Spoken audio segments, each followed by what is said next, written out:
teman-teman, di antara menu ibadah Ramadan ada yang diwajibkan fardu, ada yang disunnahkan. Dituntun untuk memberikan kelengkapan, kemuliaan yang bisa kita raih, sekaligus tambahan pahala yang mampu kita dapatkan. Di antara ibadah sunnah itu adalah ibadah yang dikerjakan di waktu sahar, waktu singkat menjelang fajar. Kurang lebih kisaran 15-30 menit menjelang fajar. Bila pun waktu subuh, misal saja ambil pasnya jam 4.30, maka waktu sahar tepat di pukul 4 menjelang ke waktu fajar. Segala aktivitas yang dikerjakan di waktu sahar dinamakan dengan sahur. Selama ini kita terfokus pada satu ibadah yang pernah juga kita kaji dengan sangat mendalam, yaitu makan yang dilakukan di waktu sahar, sehingga disebut dengan makan sahur. Tasahharu fa inna fis sahuri barakah. Demikian tegas Nabi SAW, makan sahurlah Anda, karena di dalam makan sahur yang benar itu terdapat banyak sekali keberkahan, banyak sekali tambahan-tambahan kebaikan. Pada titik ini kita telah mengkaji dengan cukup detail insya Allah tentang makna sahar, tentang keberkahan di waktu sahur. Namun demikian, ada satu rahasia amalan yang kiranya jarang terungkap. Padahal amalan ini begitu penting, bukan hanya dapat mengantarkan kita pada cinta Allah Subhanahu wa Ta'ala, pada keriduan Allah Subhanahu wa Ta'ala, pada rahmat dan surganya Allah Subhanahu wa Ta'ala. Lebih dari itu, saat kita di dunia, amalan ini bahkan dapat menghadirkan beragam jenis kemudahan dalam berkehidupan, baik itu rizki, kedamaian, ketenangan, hingga berbagai macam keringanan dalam beraktivitas dan solusi dari semua persoalan yang mungkin kita hadapi dalam berkehidupan. Teman-teman, amalan itu adalah istighfar. Amalan itu adalah istighfar. Di dalam Al-Quran ada beragam ayat yang kita dapat temukan yang menunjukkan amalan istighfar yang dikhususkan waktunya di waktu sahar.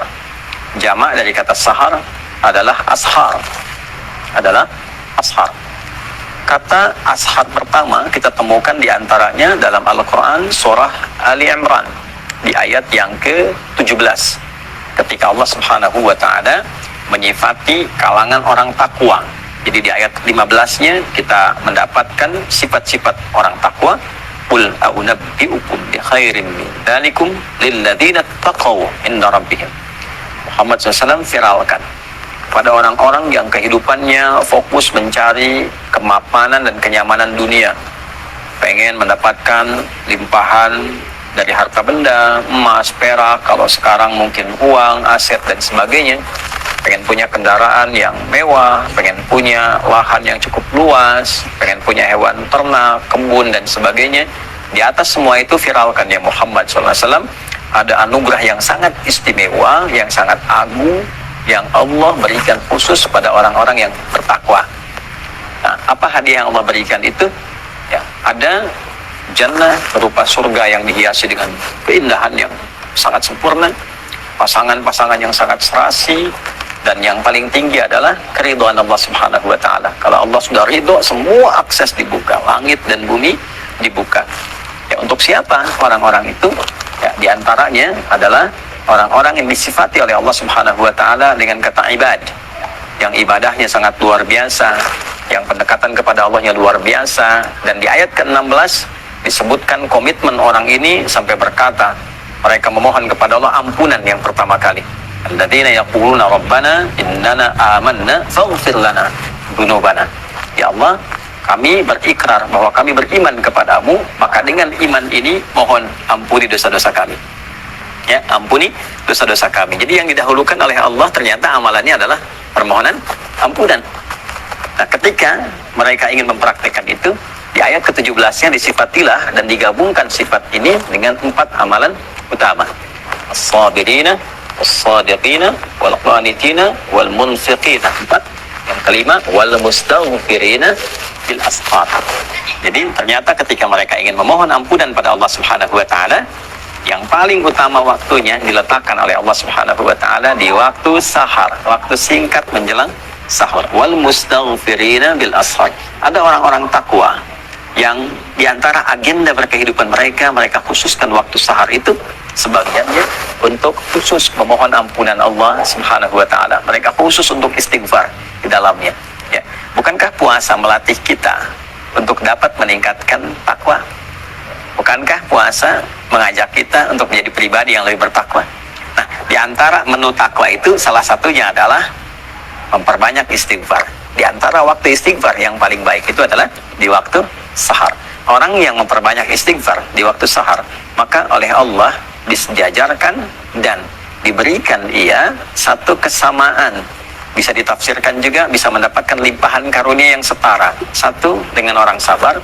Artinya orang yang rajin istighfar juga saat bersamaan akan cenderung memiliki kesabaran yang luar biasa. Yang kedua, dengan qanitin. Pertama sabirin, kedua qanitin. Orang yang ibadahnya itu khusyuk. Orang yang rajin istighfar, orang yang menggerakkan istighfar dalam hidupnya, itu semakin menggerakkan kekhusyuan dalam ibadahnya. Jadi ada irisan antara kekhusyuan dengan istighfar. Semakin rajin istighfar, semakin dekat dengan Allah, semakin khusyuk ibadah.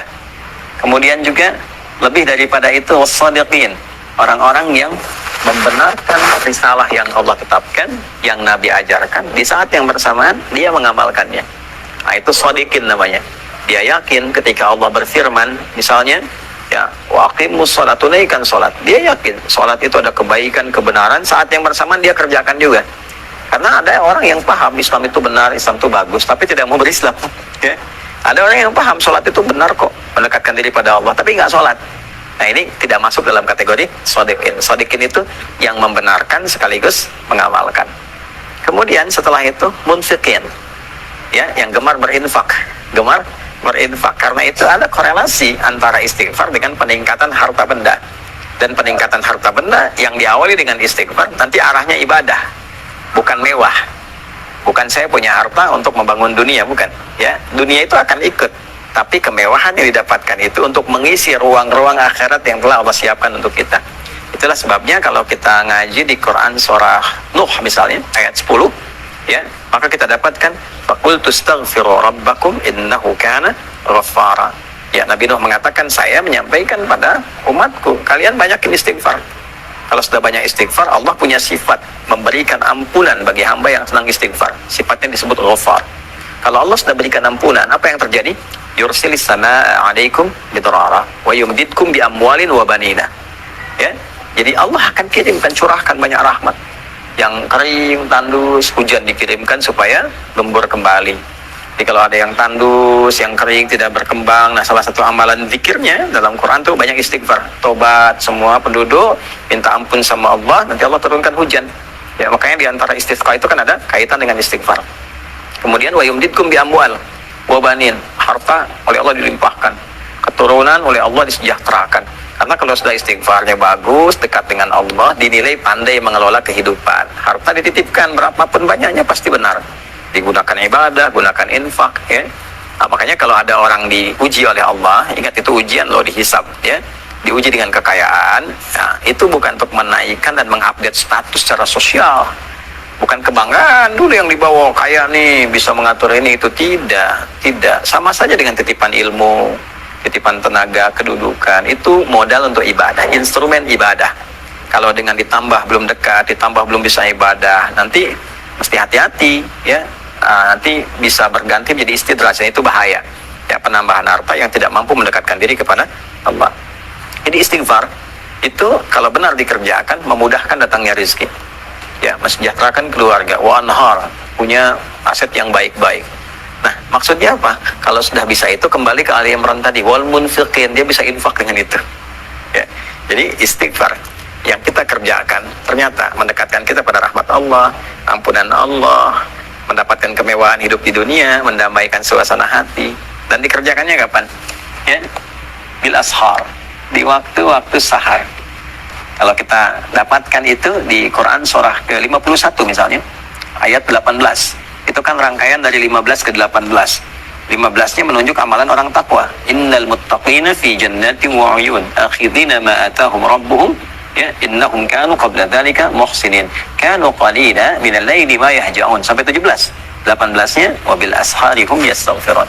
Sungguh kata Allah, ada orang takwa yang saat ke akhirat itu nanti tempatnya dia berada di taman surga yang indah sekali.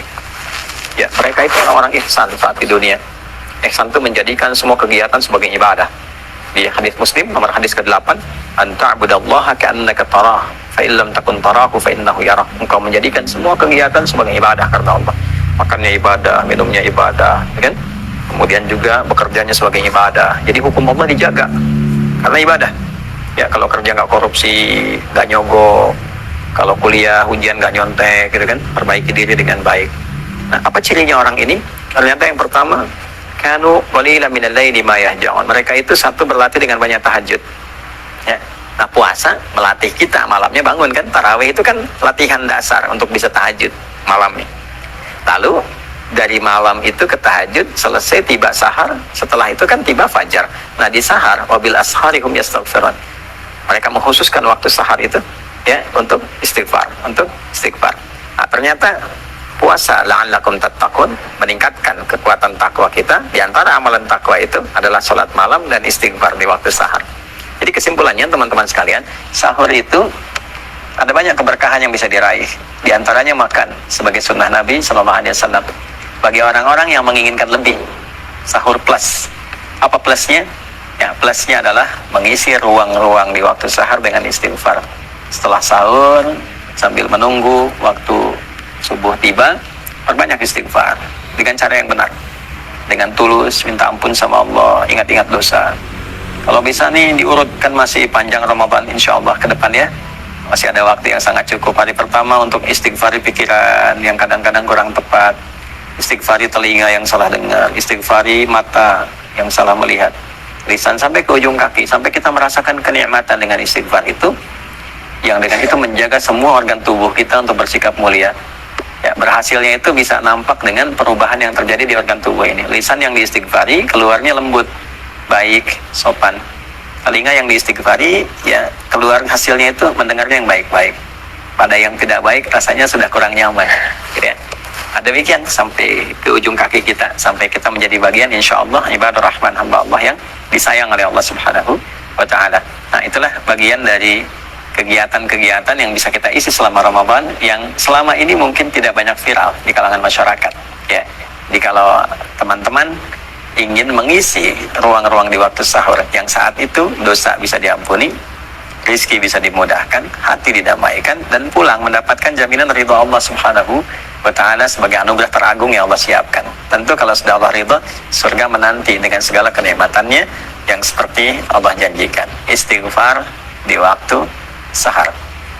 Astaghfirullahaladzim, astaghfirullahaladzim, astaghfirullahaladzim, alladzi la ilaha illa huwal hayyul qayyum wa atubu ilaih. Saya mohon ampun ya Allah, saya mohon ampun ya Allah,